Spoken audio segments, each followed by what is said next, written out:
Olá pessoal, sejam muito bem-vindos novamente aqui para o nosso estúdio do lado de cá, onde toda semana eu e Juremir Machado da Silva estamos aqui recebendo convidados para bater um papo aqui no estúdio que é do Sindibancários, no estúdio Hall. Um grande colorado, né? O Hall, homenageado recentemente pelo Internacional. Deve estar muito animado com o Internacional recentemente, né, Juremir? Eu agora estou animado com a chegada aí desse equatoriano. Eu pensei que tinha dado uma parada nos jogos durante 10 dias, tu tinha animado. Isso faz bem também. Assim a gente não perde, não erra tanto gol, né, não joga. Precisa de fé, né, Júlio? Precisa de fé. Claro. Colorados que somos. Bora. Eu acredito que vai mudar tudo com o Ener Valencia. Que bom. Já está aqui com a gente também, Colorado. Né? Muito bom. Marinheiro de primeira viagem na Assembleia, né? Deputado estadual Miguel Rosseto, ex-ministro, 2 vezes deputado federal, né? Ex-vice-governador. Tudo bem, deputado? Tudo bem, prazer estar aqui, viu? Por isso que eu começo com o atual, né? Eu começo com o deputado estadual, né? Prazer enorme estar aqui com vocês. Eu tenho acompanhado esses podcasts de vocês, tem sido muito bacana, viu? Parabéns para vocês, eu tenho enorme respeito por vocês. E que bom estar aqui nos sindicatos bancários, né? Nós estamos nos sindicatos bancários que tem uma atenção muito, muito grande a essa agenda da comunicação. Então, um prazer enorme. Vamos falar aqui sobre a nossa cidade, o nosso estado, o Brasil e o mundo. Vou começar pela nova casa. O que está sentindo depois de Câmara Federal, Executivo, né? Tanto estadual como federal? Como é que está achando a nossa Assembleia? Eu conversava com o Juremir aqui quando eu cheguei, viu, Nando? Eu tenho nos últimos anos eu me dediquei muito ao executivo, né? Ao governo do estado, ao governo federal, empresas estatais como a Petrobras, enfim, eu gosto muito do executivo, gosto mesmo. Enfim, estudei muito e fiz um mestrado em políticas públicas, gosto disso, né? De fazer, de políticas públicas, de acompanhar. E o executivo ele te dá uma grande oportunidade de fazer isso. E guardo com muito carinho, né, a memória de vice-governador com Olívio Dutra, né, Ministério do Desenvolvimento Agrário com Lula, Ministério do Trabalho e Previdência Social com a presidenta Dilma, Secretaria-Geral da Presidência com a presidenta Dilma, enfim, são experiências que eu guardo com muito carinho e fui deputado federal. Tem sido muito gratificante a minha experiência na Assembleia Legislativa. Nós temos uma bancada boa, a bancada do PT, a maior bancada, são 11 parlamentares, 12 com a federação. Nós temos um bloco de esquerda importante na Assembleia, com 14 parlamentares, 2 do PSOL. Portanto, a esquerda tem uma presença importante na Assembleia. O governo Leite não tem uma maioria consolidada, como tinha. Um outro bloco, eu diria, de direita, PL e PR, com 10 parlamentares que não são do governo. Então, em 55 deputados, são 24 deputados não governistas, o que cria um ambiente mais aberto na Assembleia Legislativa, do debate político, da avaliação do governo, que é a tarefa de um parlamentar, né? Fiscalizar, propor, representar. E a Assembleia Legislativa do Rio Grande do Sul é singular, e nós temos que valorizar o que nós construímos positivamente. A Assembleia Legislativa do Rio Grande do Sul tem um protocolo democrático de governança, de gestão. Já conversava com o Juremir no tempo do Raul Ponte, enfim, 4 mandatos atrás, Flávio Kutz, enfim, 5 mandatos atrás, eu não lembro, mas ela criou um protocolo democrático em que as 4 maiores bancadas de deputados estaduais governam a legislatura. Os 4 anos da legislatura é um sequencial. Cada ano, o presidente da Assembleia representa uma das 4 maiores bancadas. Isso cria uma ideia, né, de protocolo democrático, né, de representatividade e de estabilidade muito, muito importante. Uma relação de compromisso comum na governança. E essa relação de representação... Acaba com a disputa interna durante os 4 anos para ver quem assume também. Isso não acaba com o debate político, sim, mas organiza a ocupação do espaço na Assembleia de forma democrática. Então, esta relação de representação a partir da eleição popular, né, do tamanho das bancadas, ela baixa para as comissões também. As comissões são montadas de acordo com o tamanho das bancadas partidárias. Aqui, diferente de Brasília, não são permitidos os blocos parlamentares, que são aquelas movimentações oportunistas que tu faz uma maioria para derrotar o outro, né? Então tu tem sempre uma tensão pesada e uma possibilidade de derrota, de destruição de um partido político, de redução do seu espaço. Aqui não.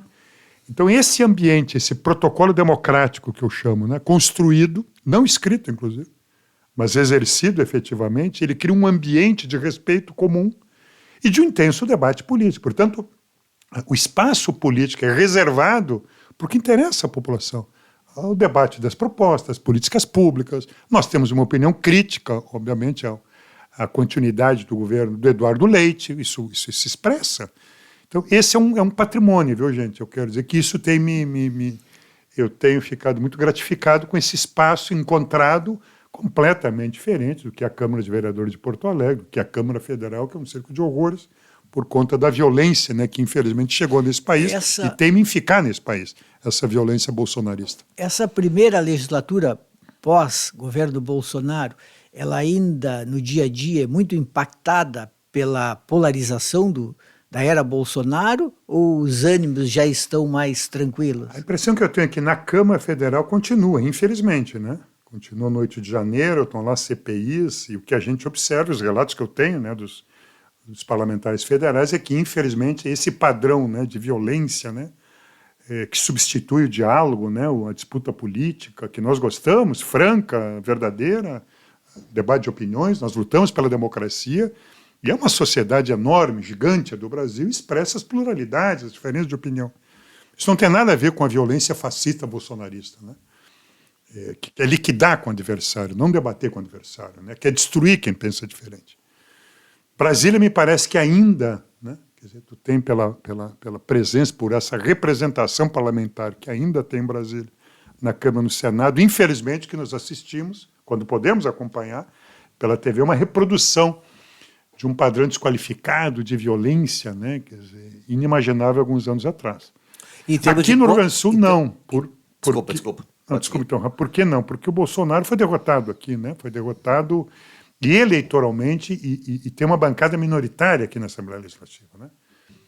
Eu diria que é um centro democrático, republicano, que impõe um padrão de conduta que não autoriza o que, infelizmente, a baixaria, a violência, o desrespeito, né, que a gente enxerga ainda em Brasília nas comissões, né? Aqui hoje tem um outro padrão imposto por essa força, eu diria, né, dos parlamentares, das bancadas democráticas, republicanas, de centro, que se impõem aqui no Rio Grande do Sul, né?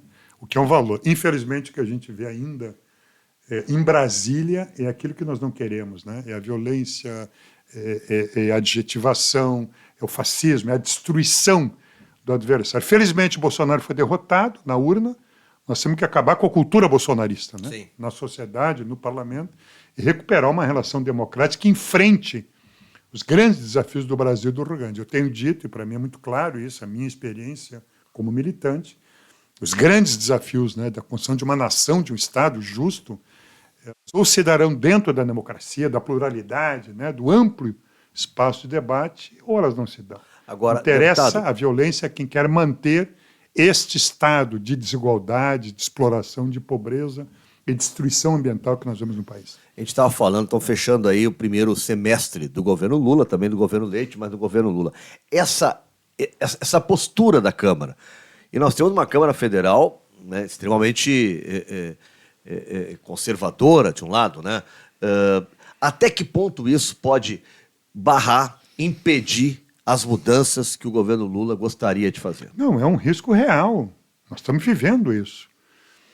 A minha experiência de Brasília, né, a minha experiência aqui como governo do Rio Grande do Sul. Tu até governa uma prefeitura sem a maioria na Câmara. Tu até governa um Estado sem uma maioria permanente na Assembleia Legislativa. Bom, faz negociações, mas tu governa. É muito difícil governar Brasília frente às urgências de um país como o nosso e da dinâmica nacional sem uma base congressual mais sólida, né? Eu diria assim, tem um jogo de estabilidade republicana, de governança, que envolve o executivo, o parlamento e o judiciário. Imaginemos um jogo de três possibilidades, né, de articulações. Quem articula dois desses poderes governa, ou pode governar. Quem não articula dois, foi o que aconteceu quando o judiciário, o Congresso, derrubaram a Dilma. É isso que eu quero falar. O presidente Lula tem uma autoridade extraordinária, fantástica, uma capacidade política impressionante, uma autoridade social, nacional e internacional. Mas há um risco real de uma Câmara, por conta da maioria de oposição a um governo, a um projeto eleito pelo povo brasileiro. Isso é uma contradição que a nossa democracia construiu, né? Nós elegemos um projeto político majoritário, no presidente da República, e elegemos um parlamento que faz oposição a esse projeto. O presidente da República não pode nem definir taxa de juros. Não, então, eu vou chegar no Banco Central, mas chego agora. Recentemente, um negócio impressionante, a Câmara mudou a estrutura administrativa do presidente da República. Sim. É escandaloso. Aí mudamos de regime, né? Entramos Exato, no isso é um parlamentarismo aí que exatamente. não foi aprovado, Exatamente. que não está na Constituição. Há uma discussão constitucional, quer dizer, a Câmara Federal governa, quer dizer, um presidente da República... Qual foi a medida concreta? Não, pessoal desorganizou o Ministério do Meio Ambiente, o Ministério dos Povos Indígenas, tirou o COAF do Ministério da Fazenda, jogou para o Banco Central. Nessa reforma agora, nessa administrativa. última. Administrativa É agora. meio escandaloso, ilegal, inconstitucional, na minha opinião. Quer dizer, o governador foi perfeito, um governador, um presidente da República, organiza a sua estrutura administrativa por conta do seu projeto que foi eleito. A Câmara Federal, vocês estão lembrados disso, altera isso, procurando exatamente retirar potência da área ambiental, que o presidente Lula retoma, do Ministério dos Povos Indígenas, que o presidente Lula retoma, né, do controle, né, da questão financeira através do COAF. Então há um movimento, obviamente, muito difícil, né? Decreto sobre saneamento, que tem a ver conosco aqui. O presidente Lula reabre financiamento para saneamento, né, enfim, para as empresas estatais, municipais, quer dizer, avançar, a Câmara vai lá e derruba esse decreto, e assim por diante. Eu acho que o governo Lula sabe que faz parte, é um reconhecimento de uma realidade política, tem que navegar, a partir de um projeto que ele foi eleito, né? Que ele foi eleito e ele tem habilidade, e eu acho que essa movimentação da legitimidade das propostas de reconstrução do país, que vai indo muito bem, na minha opinião, e a relação popular vai criando um ambiente de governabilidade mais estável, né? O que nós estamos vendo? A economia positivamente nos surpreende, né? Acho que o Haddad está fazendo uma boa gestão lá com o presidente Lula, a inflação baixa, né? O emprego volta a subir. Dólar baixou. O dólar baixou, a confiança, os investimentos, né? O preço da carne, da gasolina, do diesel estão recompostos. Uma das coisas que eu mais viajo, quando eu viajo por aí, que é impressionante, é isso. O diesel voltou a estar mais barato que a gasolina, né? Então, há uma reorganização da economia positiva, né? O governo volta a investir, aumenta salário mínimo, distribui renda, programas importantes, Minha Casa Minha Vida, investimentos na cultura, na saúde estão iniciando. É uma longa trajetória, mas é um início de reconstrução muito forte, muito positivo.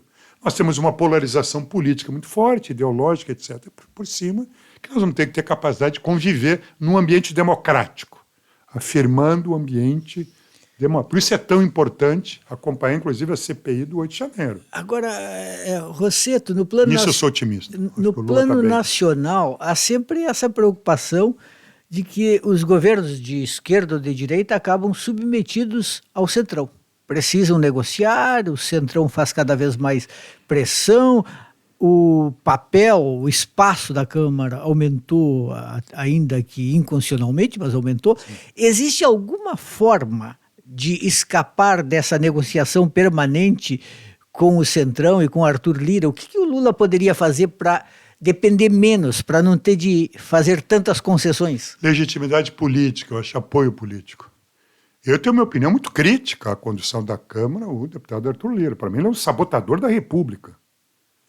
É muito curioso, né, quando parte dessa grande mídia, da chamada grande imprensa, fala que o Lula, que seus ministros não têm habilidade política. O nome é outro. Não é habilidade política, né? Essa turma quer dinheiro, essa turma quer concessões, essa turma quer privilégios. É isso que essa turma quer. E o Arthur Lula representa isso, tudo que é contrário ao interesse público. Tudo que é republicano. Ele é um sabotador da República. E, na minha opinião, da democracia. Por ter sustentado, inclusive, o Bolsonaro na gestão passada. Equilibrar aqui o que é uma relação respeitosa institucional com deputados eleitos, senadores eleitos. E, obviamente, que nós temos que preservar e qualificar essa relação. Do que é submeter uma chantagem aos privilégios particulares de alguns, dos negócios particulares de alguns, com interesse público. O Lula não vai afastar disso. O Lula vai negociar, mas ele não se afasta do interesse público, eu tenho absoluta certeza disso. E é o que ele está demonstrando. Eu acho que nós temos que avançar muito na reconfiguração de uma república. Eu tenho uma opinião muito crítica das instituições pós o golpe contra Dilma, pós a prisão do Lula. Aliás, nós estamos vendo isso. Quando a República começa a se reorganizar, essa normalidade institucional, o Deltan Dallagnol é cassado. Porque cometeu crime, foi criminoso, ilegal. O Moro está sob investigação. Essa história não terminou. As instituições brasileiras que assumiram um compromisso com a Constituição de 88, de qualificar uma instituição republicana, da democracia brasileira, de produzir igualdade e justiça, estão nos preâmbulos da nossa Constituição. Essa nação, ela traiu esses compromissos, na minha opinião. Essas instituições não foram capazes de preservar a democracia, de preservar a justiça. O golpe contra Dilma ainda tem que ser melhor compreendido pela fragilidade institucional, né? Quando os ministros do STF dizem como é que o judiciário permitiu que a prisão do Lula ocorresse daquele jeito? Como é que o judiciário, né? O que aconteceu com o Poder Judiciário? São coisas graves. Por exemplo, eu vou falar aqui de uma coisa delicada, mas que para mim é um objeto de reflexão.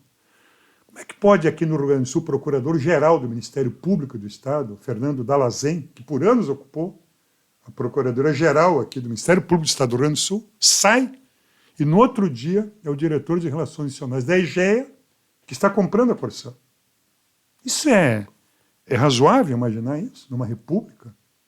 É razoável imaginar que não existam proteções institucionais sem quarentena? Sem qualquer Eu não estou fazendo uma crítica moral. O Moro saiu de juiz que condenou o Lula para ser ministro. Agora, né? dizer, o que aconteceu com o Moro, que é um juiz que condena e é beneficiado com o resultado da sua condenação e vira ministro. Exato. Isso em qualquer lugar do mundo, gente. Teria Isso é um uma escândalo. quarentena.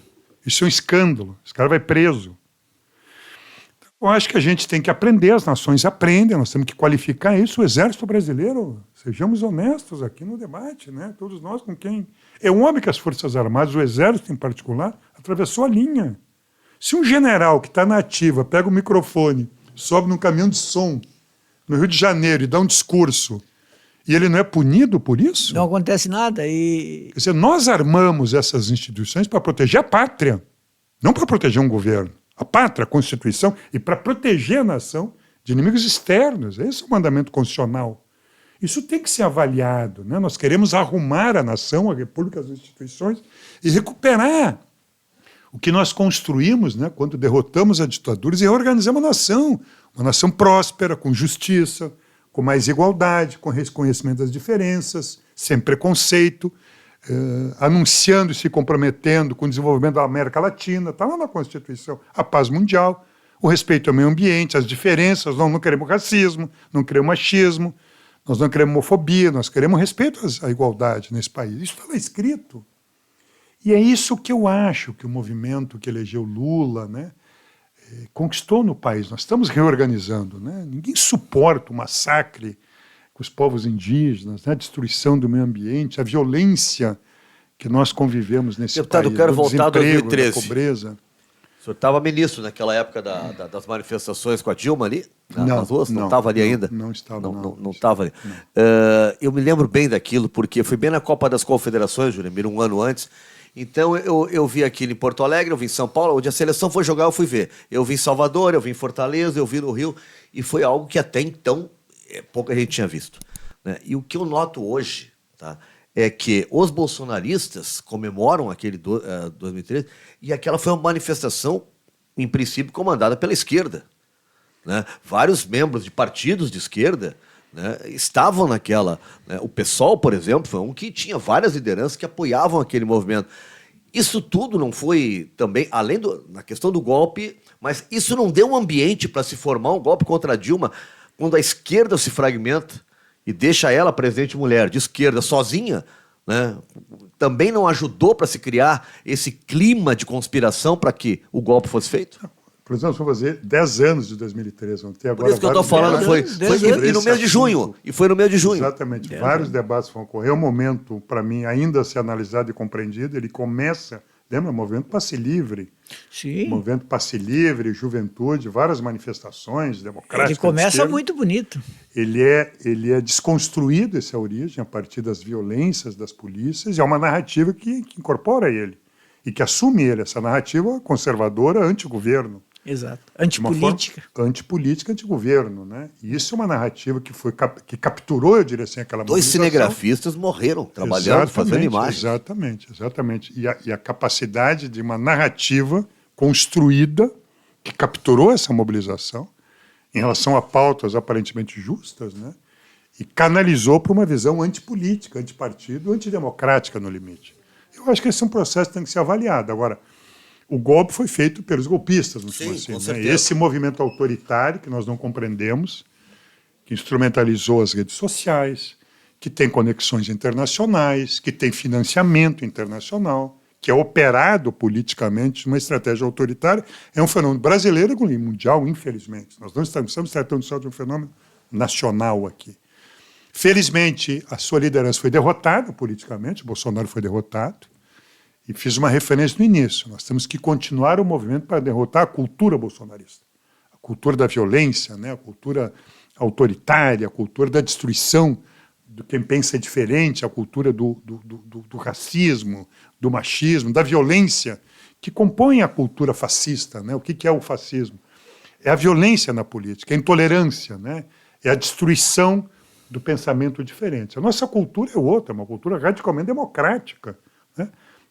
Eu sou daqueles que acham que verdadeiramente nós crescemos na diferença. Aliás, a natureza nos ensina isso. Nós só crescemos na diferença, no aprendizado, no contraditório, né? Essa é a construção de um aprendizado. E quando nós falamos da política, ele cresce. O Brasil tem desafios enormes, o Rio Grande do Sul tem desafios enormes. E aqui não é mais complicado esse setor? Há pouco agora, a gente teve um episódio de Bento Gonçalves, né? E agora nós temos um episódio em Caxias do Sul, onde Frei Beto ia dar uma palestra sobre fome. Não, É lamentável. Aquilo ali foi terrível. E o Colégio São José, um colégio centenário, um colégio Não, essa é a católico, disputa cultural que eu proibiu falo. ele foi dar na UX, a universidade que abriu as portas para ele. Essa é a disputa cultural, democrática, que é construído todos os dias para uma sociedade, é isso mesmo. Eu acho que o grande aprendizado é esse, a democracia, a liberdade, é uma disputa diária, permanente. A nossa geração que viveu, né, gente, Nando, Juremir, pós-ditadura, né, nós nos construímos já numa ditadura fragilizada, final da década de 70, década de 80. Não, a liberdade é isso, é uma cultura autoritária, conservadora, que tem que ser permanentemente enfrentada. Caxias mostra isso. Por um lado, houve uma proibição numa instituição lá de Caxias, E outra... mas, por outro lado, teve uma instituição universitária que abriu as portas. Caxias, infelizmente, e digo isso com muita tristeza, porque é uma expressão de uma cultura, de uma representação que não interessa a visão de sociedade, não afastou aquele vereador racista Sim. de Caxias do Sul. Não afastou. Então, como é que nós vamos resolver isso? Um debate cultural, de ideias, de valores permanentes na sociedade, né? É isso que eu acho que nós aprendemos. O grande aprendizado desse período autoritário, né? Ele é insuportável, mas a conquista das liberdades, da democracia, de uma ideia de justiça é uma disputa permanente que nós temos que fazer. Só assim nós vamos resolver os problemas do país, da sociedade que nós queremos viver, né? Eu comungo essa ideia de uma sociedade mais igualitária, uma democracia mais radicalizada, né? As instituições qualificadas. Vou dar um exemplo assim nesse nosso encontro aqui, que eu acho que tem uma potência muito grande de... A democracia gosta da igualdade. Só os autoritários não gostam da igualdade, né? A igualdade é um pressuposto para uma visão democrática, porque é uma expressão de cidadania comum, de direitos iguais, né? O Estado reconhece que todos são iguais. Nem todos reconhecem essa igualdade, né? A elite brasileira, os mais ricos, os preconceituosos, não, nós reconhecemos e gostamos da diversidade, nós não gostamos da desigualdade, né? Nós reconhecemos na diversidade, beleza, é crescimento. O presidente Lula agora, num gesto ousado, corajoso, está discutindo o plano plurianual de forma aberta e democrática e participativa. Nós não queremos orçamento secreto nesse país.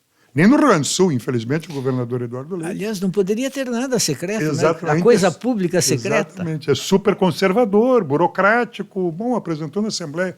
Aliás, foi o governador Eduardo Leite que tomou a iniciativa de retirar da Constituição gaúcha o direito ao plebiscito popular para vender empresa estatal, que era uma expressão de uma vanguarda política do Rio Grande, colocar na sua Constituição que para vender uma empresa estatal tinha que submeter um plebiscito popular. Isso nos tornava singulares. Foi ele que, com a sua base, que rasgou da Constituição e retirou o direito do povo essa possibilidade de escolha, eu diria assim, né? Um gesto A antidemocrático. Assembleia já tem uma avaliação não sei se fechou um ano já, mas quase isso da nova CE equatorial, já sabe? Não, ainda não, mas deixa eu só, eu volto nisso, mas só Desculpa. terminar. Eu falava do PPA, do Plano Plurianual, que é uma peça de planejamento do Brasil nos 4 anos, né? O Plano Plurianual define as metas, né, para os próximos 4 anos no Brasil. O presidente Lula fez uma escolha, não vai fazer só no Congresso, o Congresso vai definir, por óbvio, por direito constitucional, mas ele está fazendo um PPA participativo, todos os estados estão debatendo, abriu rede social aqui no Rio Grande do Sul, agora no dia 8 de julho, um sábado, 10 da manhã, aqui no Dante Baroni, vai ter uma plenária aberta para as lideranças políticas, dos movimentos populares, que venham participar, conhecer, apresentar, falar, definir. Essas coisas que eu vi o Juremir e Nando, eu acho que vão criando uma cultura de participação, né, de mais democracia, e vai aproximando os governos à sociedade. Eu acho que essa é uma referência de futuro que nós queremos para resolver os nossos problemas. O Estado se aproxima, o poder político se aproxima da sociedade, né? A sociedade fala mais. Então eu quero aproveitar, inclusive, para fazer esse convite aqui, né, aberto, dia 8 de julho, agora, 10 da manhã. Agora, 8 de julho, 10 da manhã, no Dante Baroni, aberto a participação para a discussão do PPA. E também Dante Baroni, que é o auditório da Assembleia Legislativa. Desculpa, aqui da Assembleia. E também tá nas redes sociais. Qual é o site? É Brasil Participativo? Brasil Participativo nas redes sociais. Eu acho que é muito bacana as pessoas entrarem lá, elas vão ver os programas, as ações, e vão pensar o que é mais importante para o seu Estado. Tem prioridades, né, obviamente, mas eu acho que é um exercício de cidadania, né, muito, muito bacana. E nós estamos trabalhando para que ele venha para o Estado do Rio Grande do Sul também. Que o governo do Estado, né, abra o seu planejamento participativo, lei orçamentária. Faça nos municípios público. isso? Claro, chame os municípios, né, o Estado do Rio Grande do Sul. Nós fizemos isso. Quando eu fui vice-governador, Olívio governador, nós fizemos esse orçamento participativo no Estado. Todos os municípios discutindo, todas as regiões discutindo. Isso aproxima mais os governos, né? Isso estabelece prioridades e cria uma coisa muito bacana num país como o nosso. O Brasil é um país grande, então os recursos federais, os recursos estaduais, municipais, quando eles se integram, Júlio, né, quando a gente sabe o que o governo federal está fazendo, o estado, o município, integra esses recursos e a população decide as prioridades, é óbvio que a qualidade da vida melhora. Essas são experiências, eu acho, positivas nacionais que demonstram uma retomada, né, de uma reconstrução nacional a partir da liderança do presidente Lula. Agora, vamos explorar, então, os 6 meses de deputado estadual. Qual é a avaliação, até agora, do governo do Eduardo Leite? Não dá 6 ainda, dá 4, né, mano? Você assumiu Não, janeiro. Não. Janeiro. O Leite assumiu em janeiro. Não, ele está dizendo de deputado estadual. Os federais em fevereiro, mas enfim, são 6 meses do Leite. Os estaduais assumiram em 31 de janeiro, né? 1º de fevereiro. Isso 1º eu de queria fevereiro. dizer, fevereiro. Dá 5 meses. 5 meses. Eu acho um governo muito ruim, né? O Rio Grande do Sul é vítima de uma situação muito própria. O que o Rio Grande do Sul é vítima, né? Uma situação muito peculiar.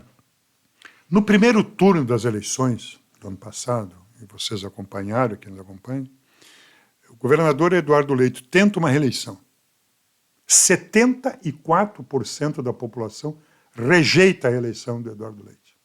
74%. É o maior índice de reprovação que um governo que buscou a reeleição teve. A imensa maioria da população gaúcha disse não à continuidade do governo Eduardo Leite no primeiro turno, que é onde as propostas apareceram. A característica dessa eleição de segundo turno, onde o representante do bolsonarismo, do autoritarismo, foi para o segundo turno, todos os setores de esquerda, todos os setores democráticos de esquerda fizeram uma opção político-eleitoral de derrotar o fascismo, de derrotar o candidato autoritário representando o Bolsonaro no Rio Grande do Sul. Não, e aí só um Essa parênteses, foi a escolha. Só um parênteses. Além disso, é que nem no futebol. O cara faz a estratégia, a tática, mas se o cara for ruim, o jogador, não adianta a melhor estratégia. O candidato Onyx foi fraco.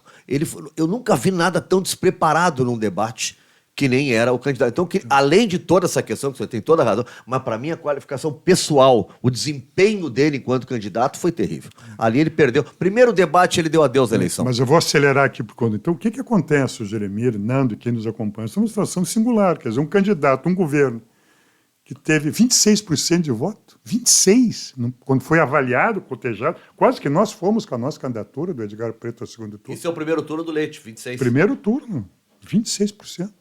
Este governo, por conta da representação política, que tinha que ser derrotado, por óbvio, todos nós votamos no Eduardo Leite, mas nós não aprovamos o Eduardo Leite. Nós derrotamos o candidato fascista corretamente, foi um movimento político correto. Então, uma situação paradoxal, quer dizer, o governador que está aí, né, reeleito, teve 20%, 26% de avaliação. Um governo muito ruim, medíocre. Um estado numa crise fiscal. Agora de manhã, debatia com a secretária da Fazenda, né? Diferente do que o governador anunciou, o estado do Rio Grande do Sul não é um estado arrumado. Não virou a página. Durante 4 anos, o Leite maquiou o estado do Rio Grande do Sul, né? Ele teve iniciativas que empobreceram o Rio Grande do Sul. Como é que ele manteve 4 anos de governo? Ele não pagou um mês da dívida. Nós estamos pagando agora. Ele não pagou um mês da dívida. 4 anos sem pagar uma parcela de uma dívida. Ele vendeu quase 5 bilhões do patrimônio. Ele retirou 25%, reduziu o salário dos servidores nos 4 anos. Empobreceu o setor público. Desqualificou o serviço público. E governou com o ICM aumentado em 30% por 3 anos. Isso ele fez de forma oportunista. E jogou a bomba para agora. Essa crise enorme, né?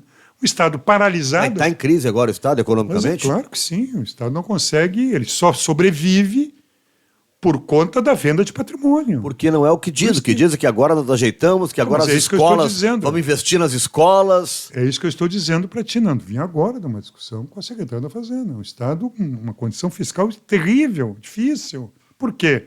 Porque é uma economia, ele não tem nenhuma iniciativa no campo econômico, o Rio Grande do Sul está se desindustrializando, perdendo economia, perdendo potência agrícola, agropecuária se reprimarizando, é impressionante, nós estamos perdendo indústria. E é um governo completamente omisso, não tem nenhuma iniciativa em relação a... O Rio Grande do Sul não tem uma agenda de desenvolvimento para o nosso Estado. É um governo medíocre, fraco, medíocre, vende patrimônio para pagar a conta do mês que vem. Vende a Corsã, que é um desastre do ponto de vista do direito à água, ao saneamento, porque quer 4 bi para pagar a conta. E quando acabar o patrimônio público, quando acabar a poupança, nós vamos ficar aqui. Ele pode viajar para onde ele quiser, nós vamos ficar aqui. Tem um governo medíocre, fraco, sem nenhum projeto para o Estado, e mantém uma lógica privatizando, queimando a poupança, o patrimônio do Estado, destruindo o serviço público. A escola pública do Rio Grande do Sul, eu sou filho da escola pública gaúcha.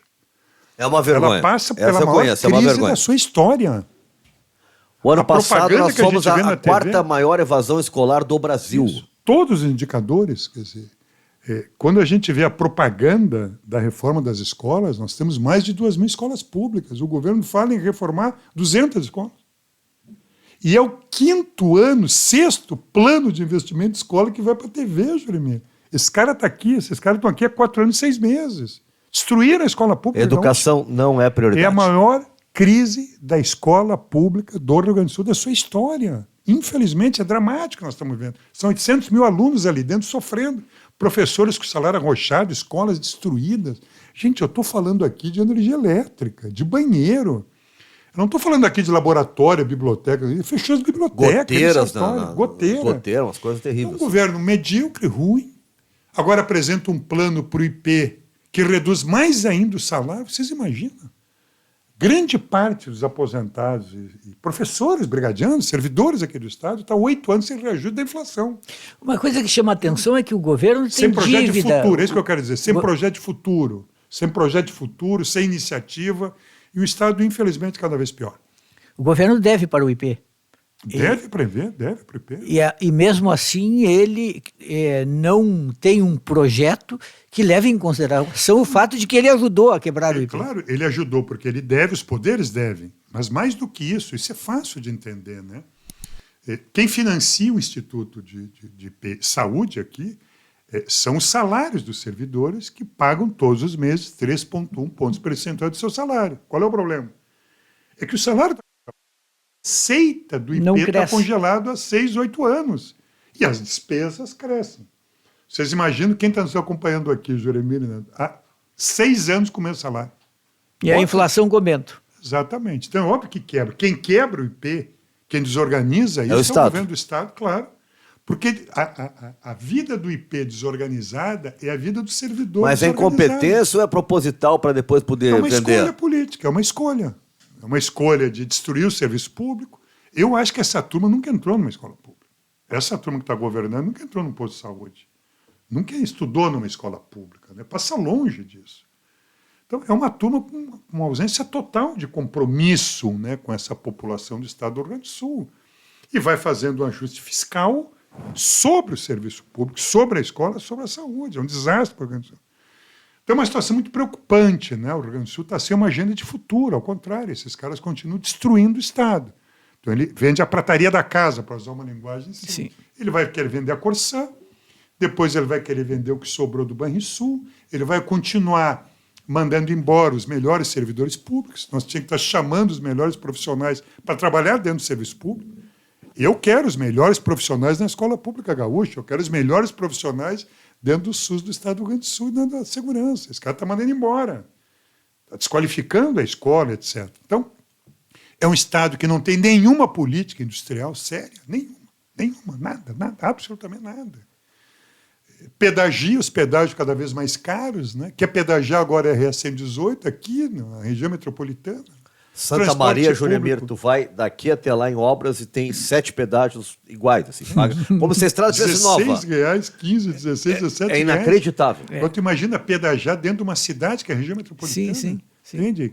É proibir desenvolvimento, é encarecer a vida das pessoas, é levantar um muro no meio de uma comunidade. Então, eu digo isso, é um governo medíocre, né? Um governo sem nenhuma proposta mais de construção, desenvolvimento para o Estado do Rio Grande do Sul, pobre, medíocre, e que está destruindo o Estado do Rio Grande do Sul. É impressionante. Eu tenho a oportunidade, viu, gente, de acompanhar outros estados. É impressionante. Outros estados. Tu vê iniciativa, tu vê movimentação, tu vê governadores trabalhando. Mas e o plano de recuperação fiscal? Não ia salvar o Estado, nós ia ter investimentos, tudo? Recentemente, agora, a secretária da Receita, da secretária da Fazenda, que está aqui, diz em audiência da Comissão de Economia, que ele é impagável. O que nós dizíamos. O que nós assinamos agora há 6 meses atrás. Esse é impagável, é insustentável o regime de recuperação fiscal.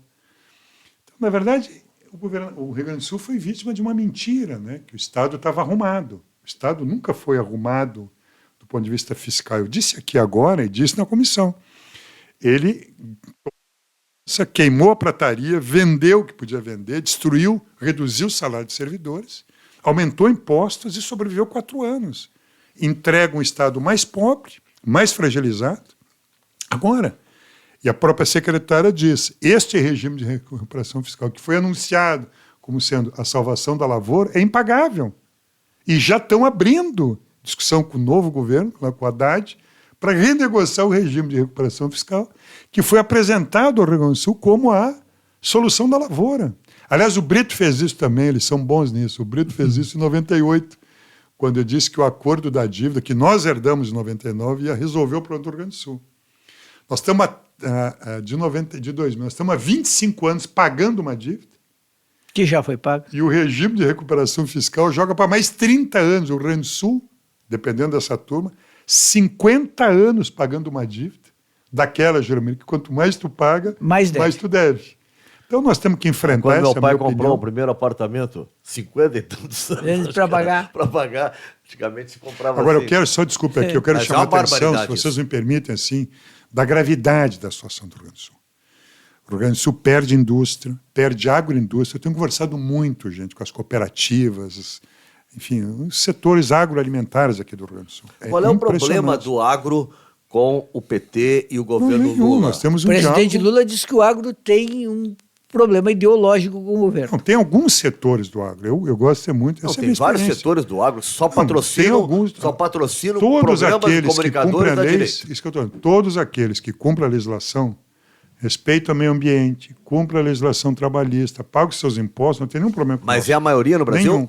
Não, eu não vou dizer se é a maioria ou minoria, estou dizendo, todos esses desconheço o problema. Tem um diálogo aberto, franco e positivo aqui no Rio Grande do Sul com todos eles. Agora, quem não cumpre a legislação ambiental, quem não cumpre a legislação trabalhista, quem sonega imposto, né?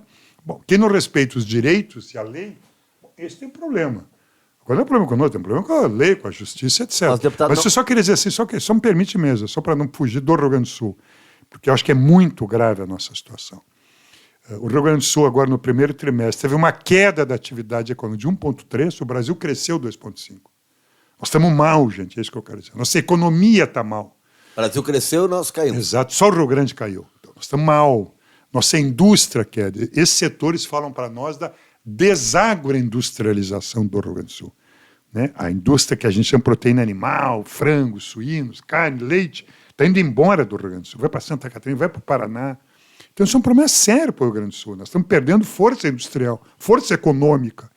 E nós estamos voltando para uma situação que alguns chamam de reprimarização. É soja, soja, soja e soja. Bom, soja é importante? É. Só soja é bom? Não. Nós precisamos de indústria, precisamos de serviços qualificados, precisamos de incorporação de tecnologia, nós precisamos pensar a economia gaúcha. E o Rio Grande do Sul tem que fazer parte de uma reconstrução do Brasil. Quer dizer, o Brasil vai voltar a crescer, vai voltar a se desenvolver. E o Rio Grande do Sul tem que se conectar. E o governador do estado fica entre o quê? Né?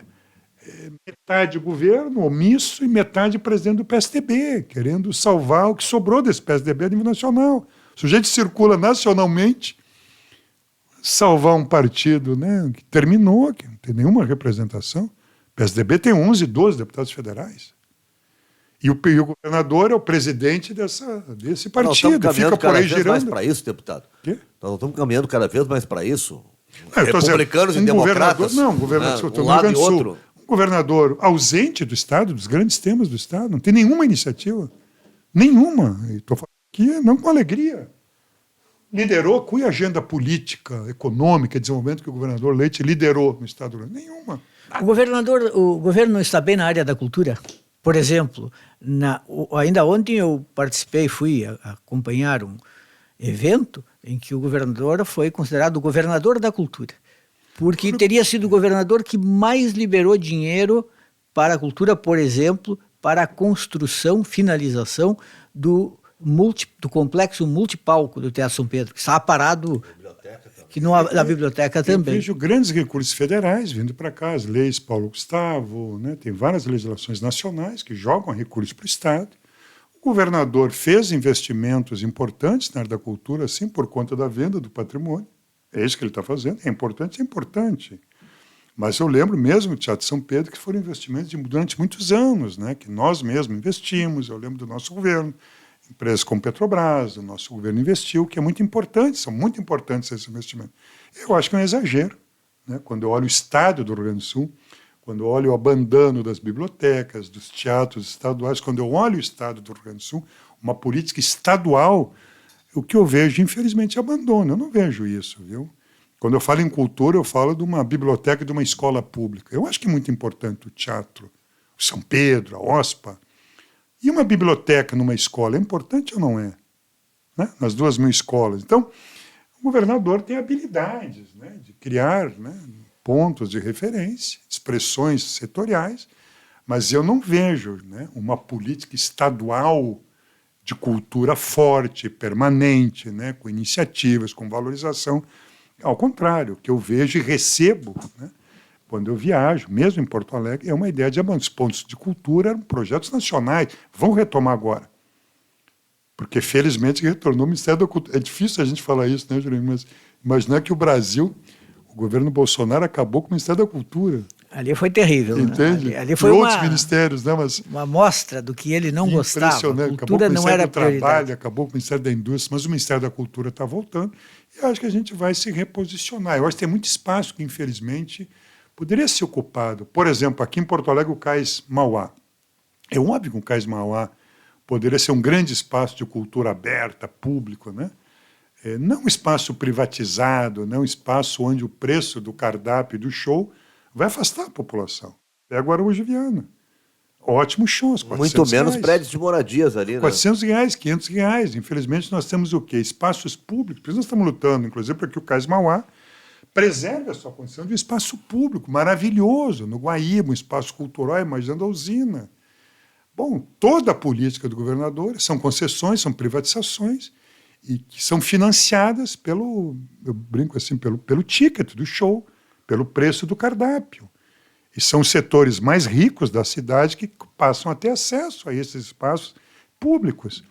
Então, nós temos que equilibrar essas coisas. Existem questões pontuais, sim, mas eu não vejo uma política estadual da cultura, da educação, do meio ambiente. Né? O meio ambiente, que eu estou me dedicando um pouco mais agora, né? Organizei uma frente das águas, é impressionante. Os comitês de bacia hidrográfica do Rio Grande do Sul abandonados. Os 25 comitês de bacias hidrográficas, base institucional do cuidado da nossa água, desse patrimônio, completamente abandonados, são testemunhos deles. Então, eu faço esse balanço, né? Quer dizer, o Rio Grande do Sul nós temos que retomar uma agenda mais positiva de desenvolvimento. Não vejo preocupação do governador em relação a isso. Né? Vejo essas preocupações nacionais com o seu partido, o PSDB. Não vejo uma liderança dedicada ao Estado. Não vejo isso, não falo isso com alegria, volto a dizer. Imagino, né? Estamos trabalhando nesse sentido, nossas bancadas, de reorganizar uma agenda, né? Com as regiões do Rio Grande do Sul, com as nossas universidades, o que nós temos de patrimônio, para retomar e conectar o Rio Grande do Sul, uma agenda, né, nacional mais positiva. Né? É isso que eu vejo quando eu vou a Brasília, gente. Eu vejo lá todos os governadores estão lá, disputando, falando, etc. Pelo seu estado, cada um. Deputado, Claro. uma agenda nacional. O Lula propôs, naquela reunião de líderes da América do Sul, uma poupança regional. E logo surgiram dúvidas que essa poupança regional, na verdade, seria utilizada para financiar outros países. Né? Aí já vem a Venezuela. O que é a poupança regional, saberia? Para tirar um pouco desse mito aí de que seria para isso. Eu também acompanhei com surpresa e com perplexidade, né, essa estupidez, né, dessa crítica. Quando o presidente Lula fala em poupança, ele fala da riqueza da América Latina. Os bancos, nós temos vários bancos de fomento. Nós temos vários bancos, né, de fomento da América Latina, que são bancos de integração.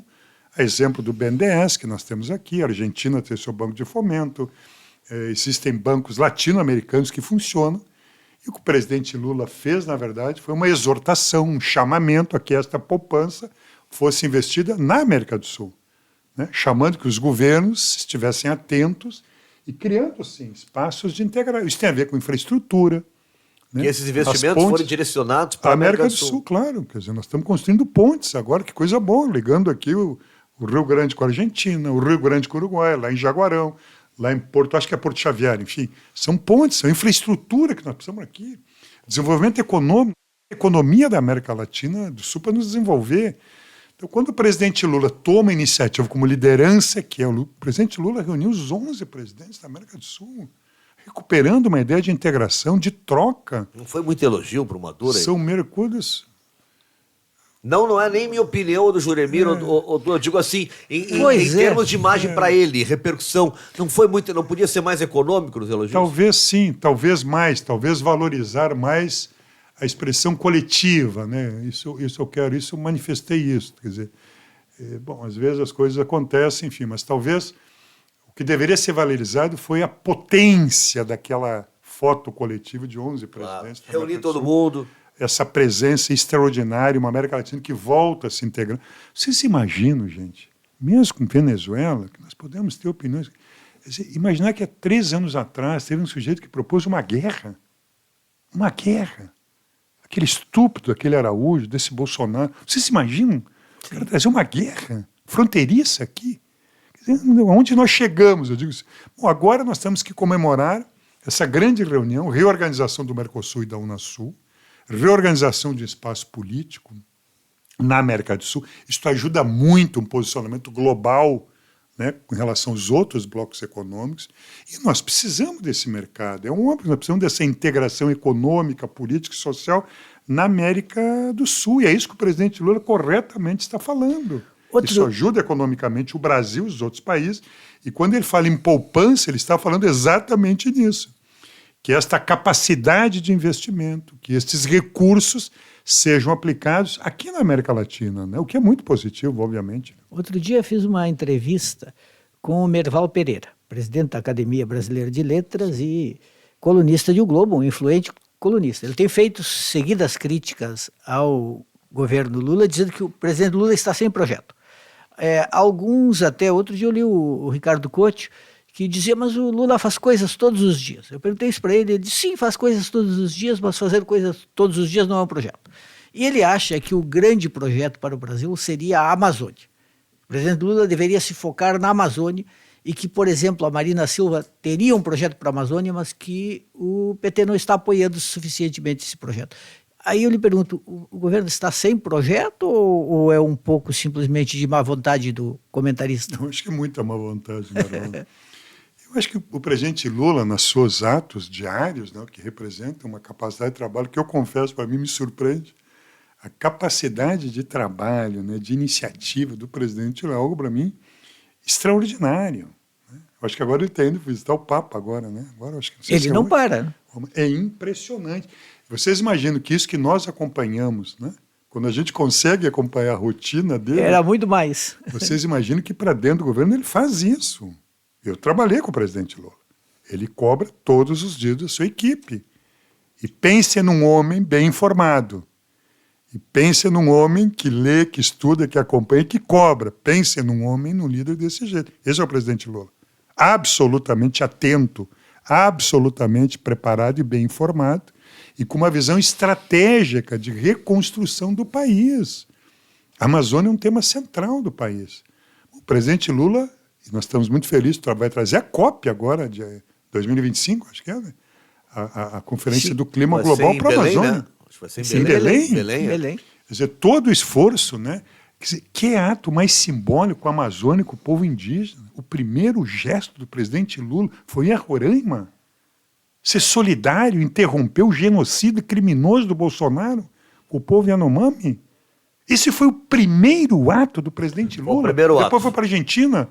Então, claro que nós temos um desenho de projeto nacional, né? De reorganização das políticas públicas, né? De reinvestimento em cuidar. O presidente Lula fala muito em cuidar do nosso povo, né? Volta à farmácia popular, aumenta o salário mínimo, né?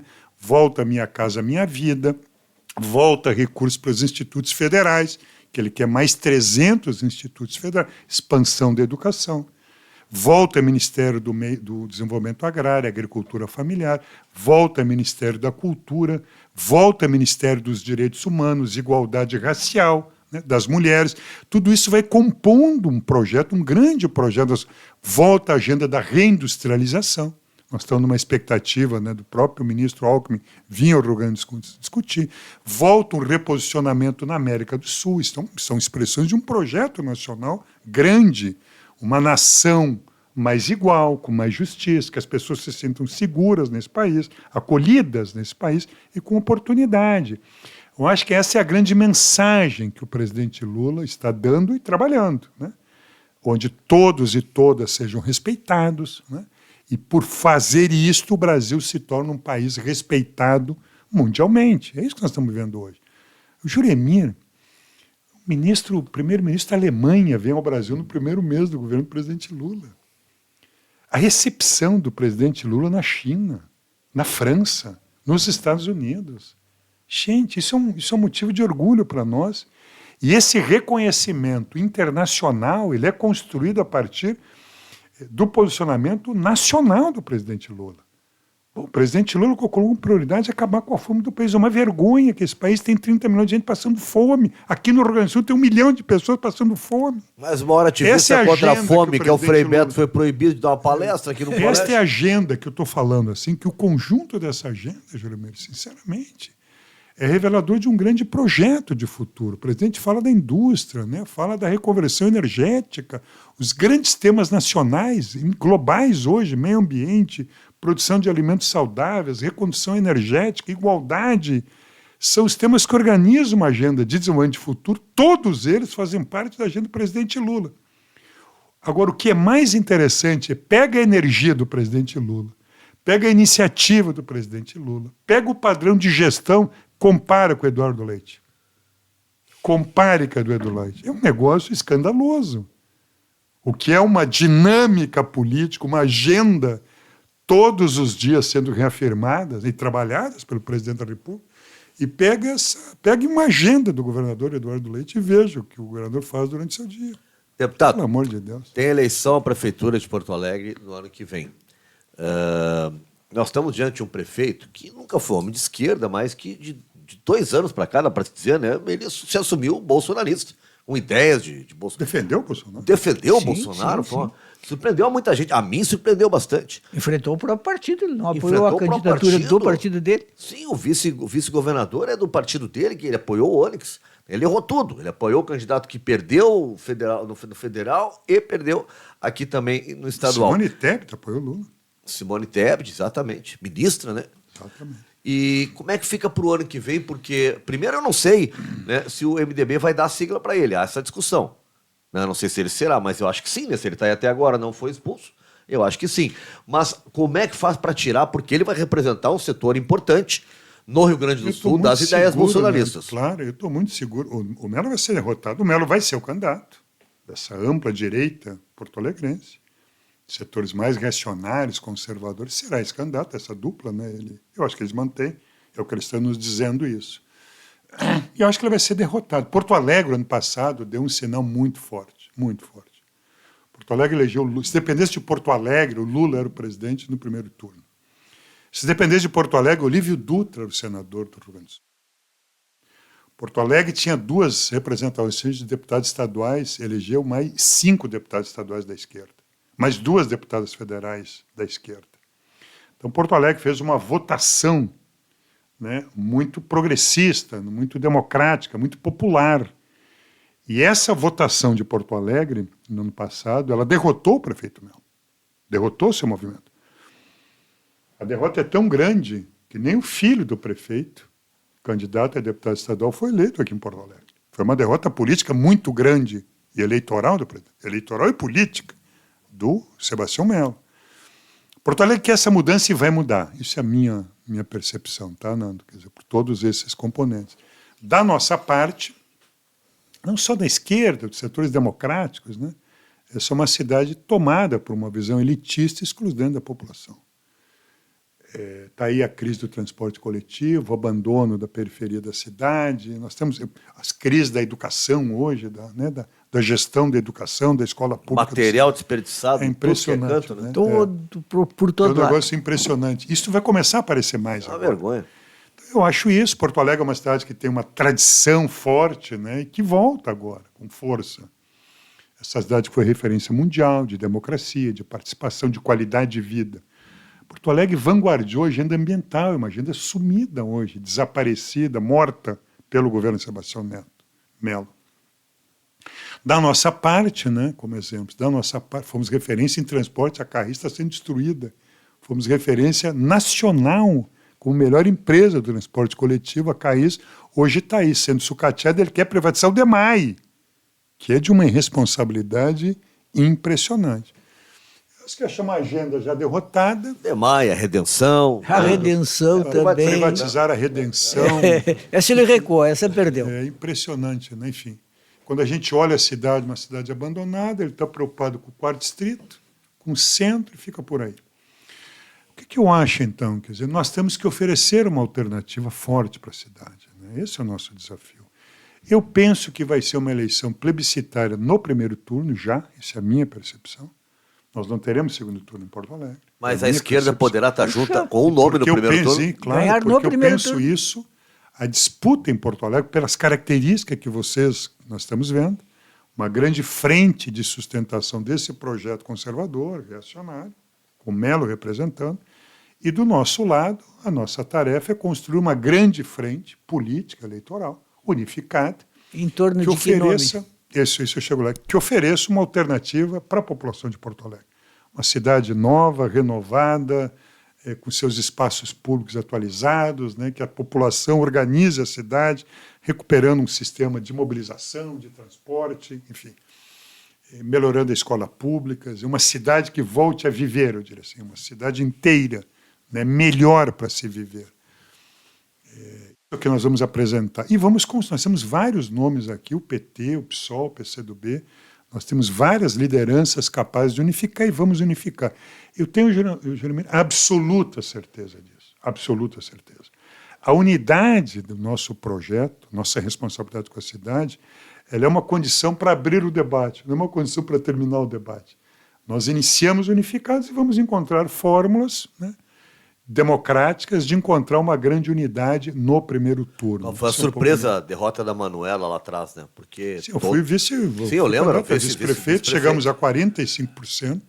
A Manuela está fora, vai para os Estados Unidos, vai passar 2 anos nos Estados Unidos. Então não será em torno de um nome como a Manuela. Mas a Manuela é um grande nome. É um grande nome, por isso que eu digo. Político. Mas outros nomes que são cogitados... 45% de votos em Porto Alegre, obviamente, merece todo o nosso respeito A político, sigla né? Partido Comunista, nesse ambiente todo aí, pode ter prejudicado ela? Não acho. Não acho. Acho que quando tu faz 45% dos votos numa eleição como essa, enfrenta toda esse leque, né, partidário, conservador na cidade, é um feito a ser elogiado. Eu acho muito, muito importante. O desempenho dela foi extraordinário. Eu tive a honra de compartilhar com ela, como vice, essa disputa política.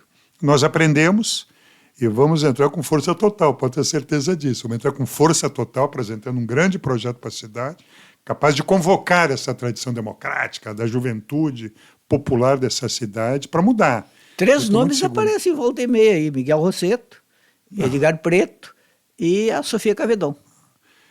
Miguel Rosseto tira dessa lista. Eu estou lá dedicado ao meu mandato, mas o Edgar, a Sofia, são nomes extraordinários. A Rosário também é um quadro extraordinário. No PSOL nós temos vários quadros: Pedro Ruas, Fernanda, Matheus, Dayana, enfim, quer dizer, o PCdoB. Nós temos muitos quadros, né? O que eu acho que isso só nos anima, isso não nos atrapalha mais, isso nos anima. Então nós vamos construir uma dinâmica muito forte de apresentar uma agenda para a cidade, nova, com capacidade de mobilizar a cidade de Porto Alegre. Esse entendimento, claro, na esquerda, a região metropolitana. Eu acho que a experiência do ano passado foi muito rica. A unidade construída em torno da candidatura do Lula, do Edgar Preto, do Olívio. Esta experiência nos educou muito. E é esta experiência que vai organizar nossa agenda no estado do Rio Grande do Sul. Nas grandes cidades do Rio Grande do Sul, seremos unificados. Vim agora de Rio Grande, vim agora de Pelotas, estou indo para Caxias. Há um sentimento, vim recentemente de São Leopoldo, enfim, Novo Hamburgo, Alvorada. Nós estamos muito animados com essa reposicionamento aqui da esquerda popular no estado do Rio Grande do Sul. E Porto Alegre vai orientar muito este. Eu estou muito animado, vocês estão falando com um sujeito muito animado, eu tenho uma paixão por Porto Alegre, enfim, e nós vamos mudar Porto Alegre, né? Recuperar essa melhor cara, face, história dessa cidade libertária, da cultura, do meio ambiente, do respeito às pessoas, da igualdade, né? Juremir sabe tanto disso de Porto Alegre, ele saiu lá de Livramento e veio para cá. Exatamente. E ficou aqui. Está aqui. Eu fiquei.